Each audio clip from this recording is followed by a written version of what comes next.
Bueno, senador Duque. Muchas gracias, señor presidente.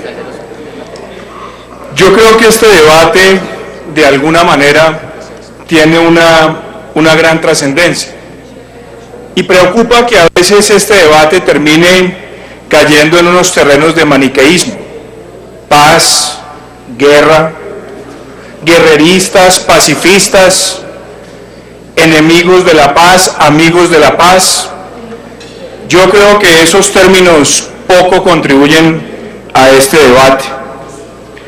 Yo creo que aquí los temas de fondo empiezan porque en septiembre del 2012 el presidente de la República le dijo a los colombianos que este proceso de negociación, que duraría meses y no años, se sometería a un proceso de refrendación.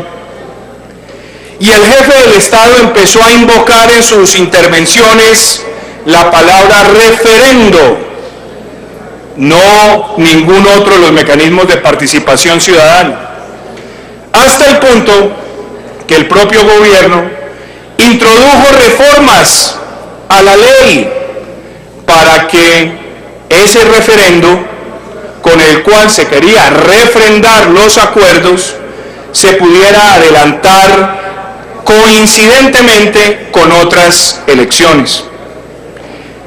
Esa propuesta fue cuestionada en su momento, doctor Horacio Serpa, y fue cuestionada porque cuando se creó el mecanismo del referendo para buscar la participación plural directa del pueblo colombiano para pronunciarse, no se quería que esa elección estuviera contaminada de las maquinarias partidistas, pero aún así se hizo la reforma. Y se hizo preservando el umbral del 25% del censo electoral de participación.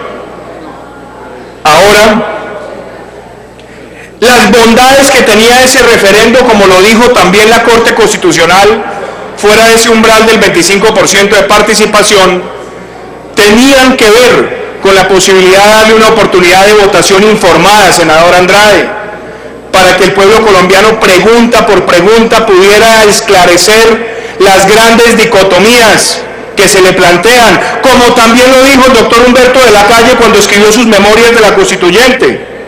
Fue él quien, siendo ministro de gobierno, fue a la Asamblea a defender ese umbral del 25% y en sus memorias dijo que el referendo debía ser utilizado como mecanismo idóneo para enfrentar esas dicotomías a las cuales se somete al pueblo. Y yo creo que la Corte, cuando moduló el referendo del 2003, buscó eso, mejorar la capacidad y el discernimiento pregunta por pregunta. Y creo que inclusive, como se había planteado allí, los colombianos hubiéramos podido asistir inclusive a ese mecanismo de refrendación con la plena tranquilidad de ese umbral de participación. Pero el gobierno decidió cambiar el mecanismo y ha decidido optar por el plebiscito, en cuyo caso también podríamos decir que el plebiscito en la ley tenía un requisito más alto que el del mismo referendo, porque exigía un umbral de participación del 50% del censo electoral. No por capricho, sino porque el pueblo colombiano, sus legisladores, entendieron que ese mecanismo de participación ciudadana no puede convertir al Ejecutivo en un convocante permanente del pueblo colombiano para generar una confrontación entre los mecanismos de representación constituyente, el directo y el delegado que tiene el Congreso de la República, y sí limitar el instrumento para ciertas decisiones del Ejecutivo que no implicaran quitarle funciones al órgano legislativo. Creo que el plebiscito también, en su concepción, podría generar debate. Pero ese umbral original que tenía era para limitar y diferenciarlo de los otros mecanismos de participación ciudadana. Hoy estamos viendo que el plebiscito también está siendo ultrajado como mecanismo. Y es ultrajado porque estamos cambiando el umbral de participación ya no del 50% del censo electoral, sino a una mayoría por el sí que equivale al 13%. Lo estamos bajando de ese pedestal de mayor exigencia por encima del referendo a un nivel inferior por una sola vez, y estamos generando un precedente de manipulación de los mecanismos de debate popular para acomodarlos cual sastrería a la medida de la urgente necesidad de obtener un sí a como dé lugar. Y sorprende además que se esté buscando para el plebiscito del año 2016 básicamente las mismas mayorías que se necesitaron en 1957, que en ese momento equivalían al 33% de la población colombiana, en un país que hoy tiene 48 millones de habitantes y cuya votación por el sí apenas será el 9% de la población. Ya se legitima también la posibilidad de un voto informado pregunta por pregunta. Ahora se quiere un bloque, un todo o nada.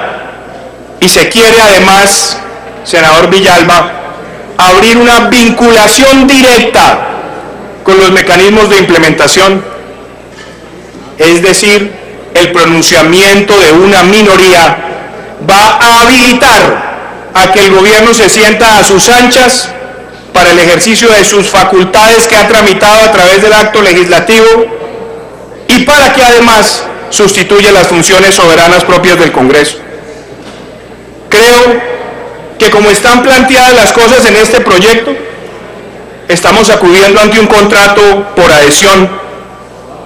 Senador Roosevelt, se nos ha dicho que nada está acordado hasta que todo esté acordado, pero todo se quiere legislar sin que nada esté acordado. Qué paradójico que hoy estemos discutiendo un plebiscito sin saber cuáles van a ser los contenidos de ese famoso apretón de manos que se vendió con gran esperanza hace casi 2 meses y del cual hoy no conocemos cuáles son los componentes del aspecto de justicia. Ni siquiera se ha planteado acá qué tipo de preguntas se va a hacer en el plebiscito. Y yo me temo que aquí se está queriendo simplificar con el pueblo colombiano su capacidad de decisión. Se nos dice que esto es entre la guerra y la paz. Yo quisiera plantear, si esa es la dicotomía que vamos a definir, ¿no es acaso la misma dicotomía que hay en el proceso de negociación? ¿No sería entonces más fácil para el gobierno acceder a todas las peticiones de las FARC para que no hubiera más conflicto con esa misma lógica? No nos burlemos de la inteligencia del pueblo colombiano. Aquí no se trata de paz o guerra, sino de que el pueblo colombiano se pueda pronunciar sobre la calidad de un acuerdo que ya trasciende la obra de este gobierno. Este gobierno en menos de 3 años ya habrá terminado, ya hoy es una especie en vía de extinción. Entonces se pregunta uno, la paz que se construya es con la que va a tener que convivir la institucionalidad colombiana. No podemos simplificar ese tipo de debates. Y además, creo que cambiar la ley para permitir que en un bloque vayan todas aquellas cosas que las FARC ha venido exigiendo, le hace un gran daño a la democracia colombiana. Se habla que el presidente Santos fue elegido en segunda vuelta con el mandato de hacer la paz, con casi 8 millones de votos. Y miren lo paradójico, queremos que con el 55% de esos votos ahora se le dé la validación a esos acuerdos. Es más, yo creo que hoy también tenemos que plantear en este debate si existen las garantías y las plenas garantías para aquellos que legítimamente tengan posiciones antagónicas con ese famoso plebiscito. El plebiscito de 1957, que tanto se aplaude como mecanismo para ponerle fin a la violencia partidista, no lo neguemos, también engendró una nueva violencia en Colombia, de aquellos sectores que se sintieron marginados de la participación política, de aquellos sectores que sintieron que lo que se dio fue una manguala entre 2 partidos para distribuir el poder y la burocracia estatal. Y acuérdense que en ese plebiscito se habló inicialmente del Frente Nacional por un periodo de 10 años y que en 1959 con un acto legislativo se prolongó. todas esas cosas engendraron violencia, pero además porque se limitó la capacidad de que el no tuviera las garantías para poder convencer y persuadir al pueblo colombiano. Y no es mentira, senador Andrade, porque ahí están los testimonios históricos de aquellas piezas de publicidad privada que aparecían en los periódicos de circulación nacional en octubre del 57, que decía: votar sí es votar por la transformación de Colombia, votar no es apoyar a los amigos de la dictadura, financiado en ese momento por Fabricato, los hilos del futuro. Así decía esa publicidad. Y se permitió además que el sector privado en todos los medios de comunicación financiara esa publicidad. Por eso, el debate que tenemos hoy ante nosotros, independientemente de quién y en qué condiciones ejerza la legítima posición del no, se garantice que el financiamiento de la campaña, así como la va a tener el Estado por el sí, en igual proporción la tenga el no. Que el acceso a los espacios de televisión sean iguales en las mismas franjas.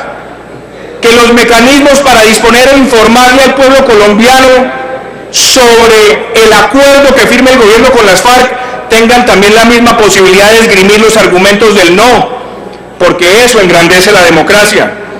Y no nos digamos mentiras, se necesita urgentemente limitar la publicidad estatal para que no se vayan a fletar los medios de comunicación. Ojalá la publicidad estatal, salvo con fines de emergencia, se prohibiera 60 días antes de la votación de cualquier mecanismo de refrendación y que dejáramos el espacio del debido debate de las ideas. ¿A qué nos estamos enfrentando con este debate? Queremos realmente, nosotros en esta bancada, queremos ver una sociedad colombiana donde reine el imperio de la ley. Queremos la paz, pero no una paz donde los terroristas impongan los miembros de la Comisión de la Verdad. Queremos la paz, pero no una paz donde el terrorismo ingiera en la selección de los jueces que les van a aplicar la justicia. Queremos la paz, pero no donde los criminales de lesa humanidad eludan la necesidad imperante de tener condiciones privativas de la libertad en condiciones carcelarias para las penas ejemplarizantes a sus crímenes. Queremos la paz, pero no donde al terrorismo se le premie con curules su larga carrera criminal.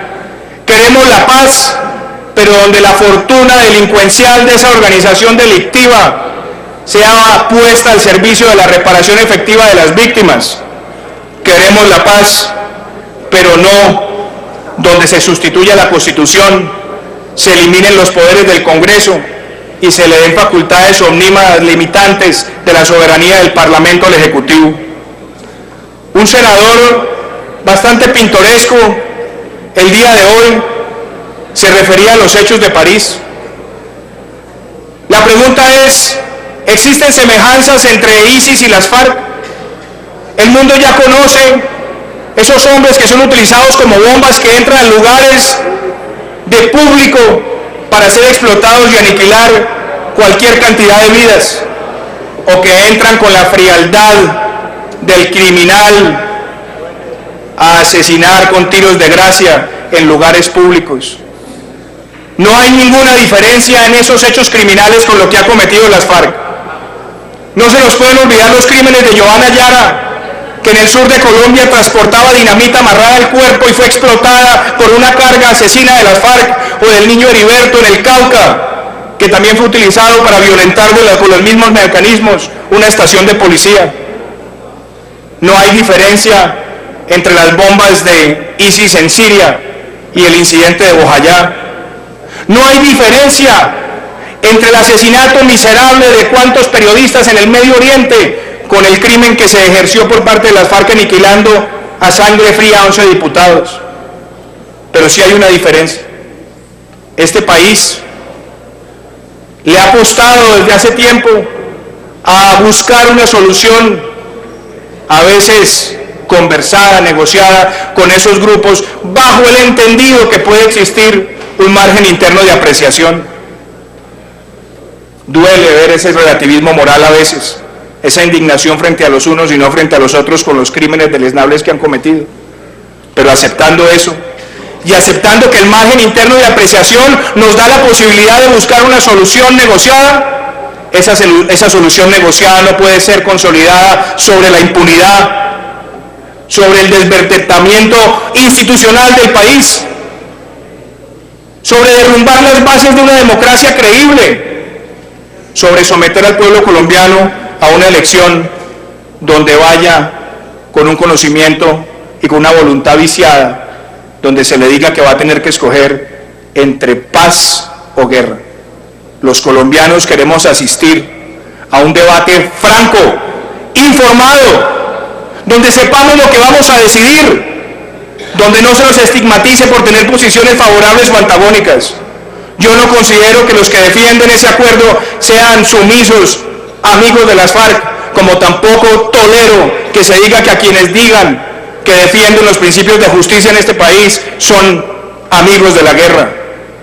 Nos une a nosotros la posibilidad de crear una sociedad distinta, una sociedad ejemplarizante con el crimen, y lo único que estamos haciendo con esta posición maniquea que se nos está presentando el día de hoy es deslegitimar por completo un proceso que requiere de la voluntad del pueblo colombiano, con unos márgenes amplios de participación, con unos umbrales creíbles, con un conocimiento informado, que realmente podemos construir una sociedad donde impere la ley. Muchas gracias, presidente.